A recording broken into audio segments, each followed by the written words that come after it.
Les problèmes arrivent. Il fallait bien que ça passe par ici. Pour ceux qui sont pas au courant, lors d'une interview qui va sortir prochainement avec Piers Morgan, seront évoqués le maillot qu'il a dédicacé à Trump, la mort de Jota, Manchester United, bien évidemment, Wayne Rooney, Lionel Messi, sa retraite, si Arsenal peut gagner la première ligue ou pas cette saison. Lorsqu'on en vient à un moment et le contexte est très important, Piers Morgan dit à Ronaldo, Wayne Rooney pense que Lionel Messi est meilleur que toi. Ronaldo a répondu, je ne suis pas d'accord, je ne cherche pas à être humble. Donc déjà pour commencer, ça sort pas de nulle part, il y a bien un contexte derrière tout ça. Et à quel moment il n'avait pas le droit de dire ça? Beaucoup sont actuellement en train de l'allumer, alors que depuis la nuit des temps, Cristiano Ronaldo se considère comme le meilleur footballeur de l'histoire. Et c'est pas quelques ballons d'or en plus, ni une coupe du monde, qui nous fera oublier ce que ce mec a accompli pour le football. Le fait qu'il est le meilleur buteur des qualifications de la coupe du monde, le meilleur joueur de la Ligue des Champions, le meilleur buteur de globalement toutes les compétitions les plus prestigieuses. Si on parle retraite, on en sait un peu plus sur sa réaction du moins, puisque Cristiano Ronaldo pense que lorsque ça arrivera, il va tout simplement pleurer. Et bien évidemment, c'est un moment qu'on redoute tous les gars. Attendons la suite, parce que j'ai hâte de voir. Souvent, les interviews de Cristiano Ronaldo font énormément de bruit. Les gars, demain, il y a une interview du footballeur youtubeur qui va sortir avec Piers Morgan. Et il va aborder plusieurs sujets. Trump et le maillot qu'il lui a dédicacé, la mort de Jota, Manchester United encore. Il va les éteindre, c'est sûr. Wayne Rooney, le jaloux. Léo Messi, le GOAT. Sa retraite et les chances d'Arsenal de remporter la première ligue. C'est trop des gamins les sujets qu'ils abordent. Bref. Dans le trailer, on peut aussi voir que ça parle de son argent. Parce qu'il lui a dit, ouais, il lui a posé la question, t'es devenu milliardaire la semaine dernière. Ronaldo, il a dit non, c'est pas vrai. Ça fait tellement d'années. En plus, c'est vrai, hein, ça fait longtemps. On avait vu Cristiano, il était déjà milliardaire. Mais je sais pas pourquoi, il y a pas longtemps, ils ont ressorti cette info-là. Alors qu'en vrai, ça fait longtemps. Bref, malheureusement, il a décidé de parler de Messi. Et pas en bien. Et là, ça me pose problème. Le mec qui fait l'interview, il lui a dit, ouais, Messi est meilleur. Lui, il dit non, je ne suis pas d'accord que Messi est meilleur. Je ne cherche pas à être humble. Mais en fait, Cricri, on te demande pas d'être humble. On te demande juste d'être réaliste. Là, c'est pas une question d'humilité. T'as le droit de te la raconter comme tu veux. Mais même si tu te la racontes, des fois, faut être réaliste. Il faut accepter. Tu vois, il y a du concret, il y a des choses concrètes que t'as pas faites, que lui, il a faites. Et les choses qu'il a faites, tu kifferais les avoir. C'est ça. C'est ça la réalité. C'est pas autre chose. Lui, il s'en fout d'avoir 1000 buts. Mais toi, tu t'en fous pas d'avoir une coupe du monde. Donc, il s'agirait juste d'être réaliste. Pas d'être humble, on s'en fout de l'humilité là. Mais bon bref, on attend que l'interview entière sorte. Peut-être qu'il a sûrement dû dire d'autres choses plus gentilles. Mais là ils ont fait un teaser, ils ont mis ça. Donc nous on se base sur ça, voilà.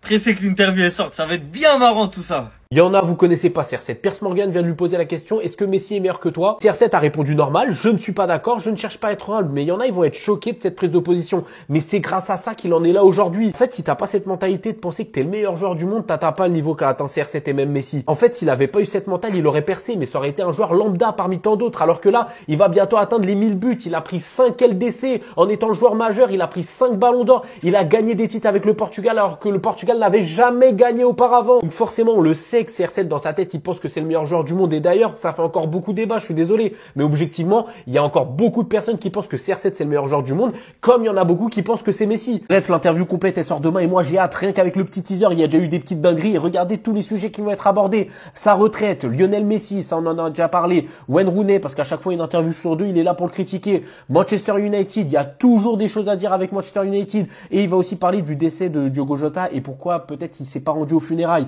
Après bon, il va parler aussi de son mariage avec Georgina, ça je vous avoue je m'en fous un peu, mais j'ai hâte. Cristiano Ronaldo se trouve plus fort que Lionel Messi. C'est ce qu'il vient de déclarer encore dans une nouvelle interview. Je ne suis pas d'accord que Messi est meilleur, je ne cherche pas à être humble. Mais les gars, s'il y en a que ça choque, je suis désolé, vous connaissez pas Cristiano? Non, sérieusement, il y en a, ça vous choque ce qu'il a dit? Il le dit depuis qu'il a 22 ans. Qu'il est le meilleur joueur de l'histoire. Il y en a, si vous venez faire les choquer, c'est que vous connaissez pas CR7, les gars. Tu peux être d'accord ou pas d'accord. Moi, personnellement, pour moi, tout le monde le sait ici, Messi est le meilleur footballeur de l'histoire. Mais pour lui, il a toujours été le meilleur. Et ça, tu peux pas lui enlever. Tu peux dire ce que tu veux.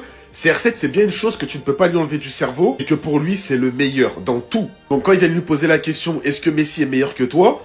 Il y en a, vous vous attendiez vraiment en 2025 que Cristiano allait dire « Oui, Messi est meilleur que moi ». Non, les gars, ça arrivera jamais. Après, si vous voulez vraiment mon avis, pour moi, la rivalité, elle a été magnifique. Ça a duré très longtemps. Il y a quand même eu 8 ballons d'or d'un côté, 5 de l'autre. Mais pour moi, Messi, en fin de carrière, quand il a pris la Coupe du Monde, 2 Copa América, et vraiment, c'est cette Coupe du Monde, quand il l'a pris, il est parti dans une autre planète. C'était vraiment le trophée qui manquait aux deux, et c'est d'ailleurs le meilleur trophée de l'histoire. Messi l'a remporté. Donc pour moi, individuellement, collectivement, Messi, il a vraiment tout fait. Ronaldo, il a tout fait aussi. Mais avec cette Coupe du Monde, Messi, il a quand même pris un peu d'avance. Donc voilà mon avis. Dites-moi votre avis en commentaire. Bye bye.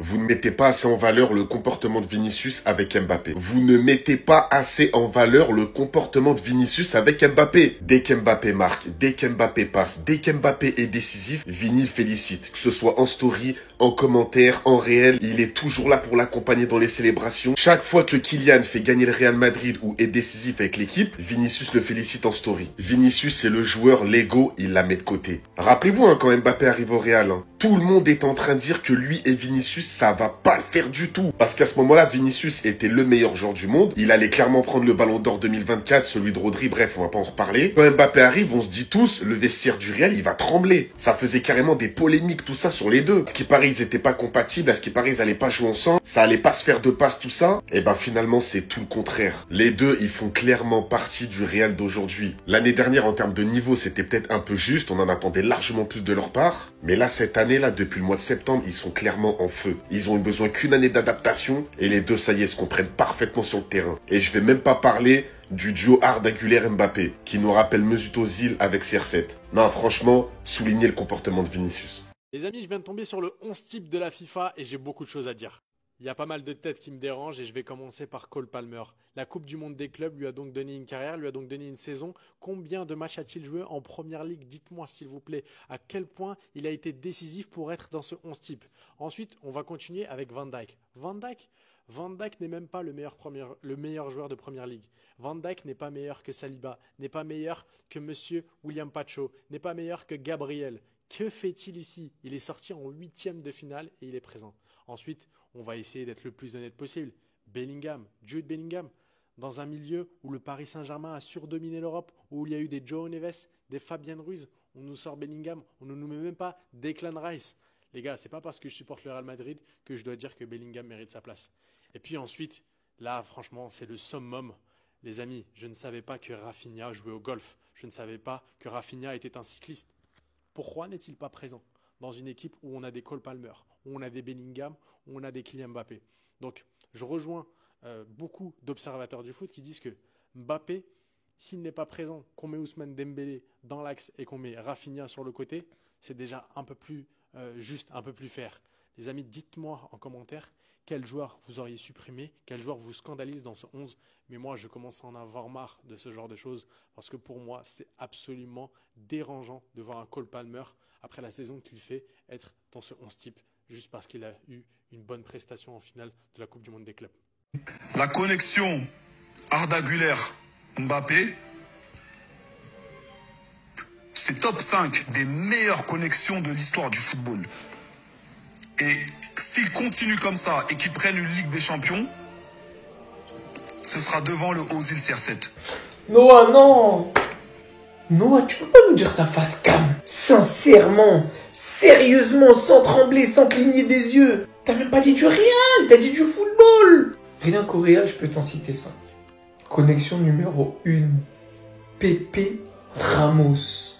Me faites pas jurer que cette connexion, elle est un Arda Güler-Kylian. Mais vous allez me dire, c'est des défenseurs. Deuxième connexion. Rien qu'au Real, on va rester qu'au Real. Dans la Maison Blanche. Cristiano Ronaldo, Marcelo. Ça suffit pas? Troisième connexion. Le modèle. Le modèle d'Arda Güler, le modèle de Kylian. Cristiano Ronaldo Özil. Cristiano Ronaldo qui déclara en 2013 Mesut Özil a fait de moi le meilleur attaquant du monde. Ça suffit pas? Quatrième connexion. Ça commençait mal. Ils jouent contre nous. On est passé de ils jouent contre nous à 2 Ligues des Champions ensemble en acteurs majeurs. Vinicius et Karim Benzema. Et j'ai bien dit top 5. Donc la 5e connexion. Florentino Pérez et les arbitres. Non, Noah, moi je sais que tu rigoles des fois, t'es pas sérieux, t'es dans l'entertainment. Ah, il est dur à dire ce mot. Mais méfie-toi, des fois je vois des commentaires, ils ont l'air plutôt d'accord avec des blagues. Ça me fait peur. Heureusement, dans la vidéo quand même il dit, parce qu'il faut le dire, pas encore. Après il a le droit de le penser, hein. Peut-être que l'avenir lui donnera raison. Peut-être que ce duo et la connexion qu'ils auront dans l'avenir, ils finiront top 5. Au Real. Mais dans le football, là j'en ai dit juste 5 au Real. Je vais même pas parler de Messi, Jordi Alba, Xavi Iniesta, Robben Ribéry, De Bruyne Haaland. Bref, je vais pas toutes les faire, il y en a trop.